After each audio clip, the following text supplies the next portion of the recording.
میں تو حیرت میں ڈوب جاتا ہوں جب خواتین ہاتھوں میں پلے کارڈ اٹھائے میرا جسم میری مرضی کا نعرہ لیے میدان عمل میں کود پڑتی ہیں، اور پھر اس سے بڑے دکھ کی بات یہ ہے کہ ہمارا میڈیا ان کے پیچھے کسی نہ کسی انداز سے کھڑا ہو جاتا ہے اور ایک ماحول پیدا کیا جاتا ہے کہ اس کی زیادہ سے زیادہ تشہیر ہو۔ میرا معاشرہ، میرا دین، میری مشرقی روایات، میرا کلچر، میرا تمدن، میری تہذیب اس کی حمایت نہیں کرتا۔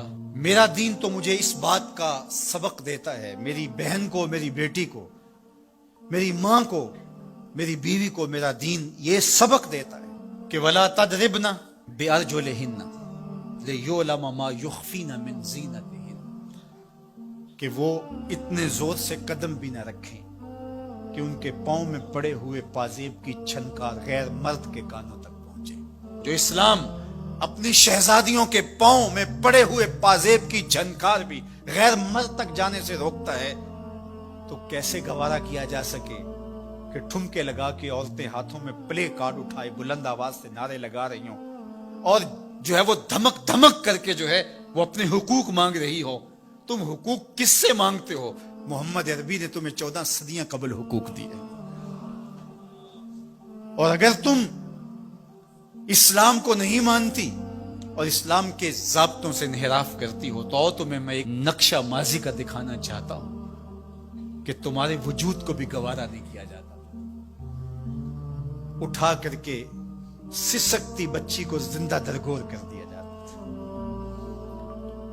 بھائی اس لیے کاٹ دیتا تھا کہ کل کوئی میرا بہنوئی نہ کہلائے۔ عکاس کے میلے میں بیٹوں کے ہاتھوں مائیں فروخت نہیں ہوئی؟ تذلیل کا اور کیا روپ تھا جو عورت نے نہیں دیکھا تھا؟ یہ تو اسلام کا فیض ہے کہ اسلام نے ماں کا روپ دیا، اسلام نے عورت کو بہن کا روپ دیا، عزتوں کی مسند پہ بٹھایا، بیٹیاں زندہ درگور ہو رہی تھی، میرے حضور نے کہا میری فاطمہ میرے جگر کا ٹکڑا ہے۔ اس کو بتایا کہ تو تکریم کی جگہ پہ ہے، تو عزت کے مقام پہ ہے، اور حضور علیہ السلام سے سیدہ ملنے آتی، حضور اٹھ کے استقبال کرتے۔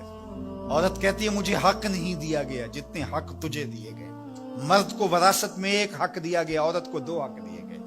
وہ باپ کی وراثت میں بھی حق لیتی ہے، شوہر کی وراثت میں بھی حق لیتی ہے، اس کو 2 حق دیے گئے۔ تو یہ تو عزت اسلام کی دی ہوئی ہے، یہ تو وقار اسلام کا دیا ہوا ہے۔ اسلام نے تجھے تکریم کی مسند پہ بٹھایا ہے، اسلام تمہیں عزت کے مقام پہ بٹھایا ہے، تو آوارہ ہو گئی، تو ہاتھ میں پلے کارڈ اٹھائے بازاروں میں گھومنے لگی، آوارگی کو اپنا حق سمجھنے لگی۔ یہ تو نقص تھا، یہ تو جاہلیت کے زمانے کی عورتوں کا مزاج تھا۔ تجھے تو یہ کہا گیا فلا تخضعن بالقول فیطمع الذی فی قلبہ مرض، کہا کہ جب دروازے پہ دستک ہو یا تو فون اٹھا لے، مجبوری ہو کسی غیر مرد سے تجھے بات کرنا، تو تجھے میرا دین کہتا ہے اپنی آواز میں لوچ نہ پیدا ہونے دینا، آواز کو تھوڑا سا کرخت کر دینا، دل کا کوئی روگی تیری آواز کی نرمی سے کوئی اور معنی نہ نکال لے۔ تو اتنی پاک اور پردے دار ہے کہ تیرے بارے میں خیال بھی پاک رہنے چاہیے۔ تجھے دیکھ کے مرد کو ادب سے نظریں جھکانے کا حکم دیا گیا ہے۔ نگاہیں نیچی کر لو، محمد کی شہزادی آ رہی ہے۔ نگاہیں نیچی کر لو، فاطمہ کی بیٹی آ رہی ہے۔ نگاہیں نیچی کر لو، عائشہ کی بیٹی آ رہی ہے۔ تو عزت کے مقام پہ بٹھائی گئی، تو کس نے تجھے آوارہ کر دیا؟ کس نے تجھے بدچلن کر دیا؟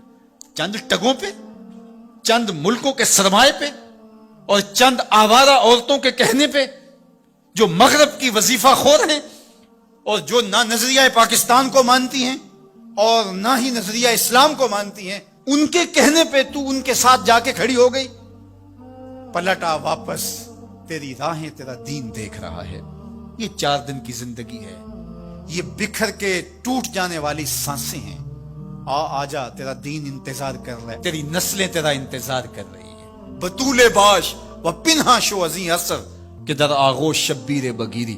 اقبال نے کہا بہن بطول بن جا اور زمانے کی نگاہوں سے پوشیدہ ہو جا، پھر تیری آغوش میں بھی حسین کے جانشین پیدا ہوں گے۔ تو مغرب کی ٹینو نہیں ہے، تو محمد کی بیٹی ہے، اور تیرا پردہ تیرے لیے بوجھ نہیں ہے، تیرے پردے کی ایک سلوٹ تیری آبرو کا پیرا ہے۔ تیرا برقع تیری عظمتوں کا نشان ہے۔ جب تو برقعے میں سمٹ کر، جب تو شرعی پردے کے ساتھ ڈھیلا لباس پہن کے گھر سے کسی کام سے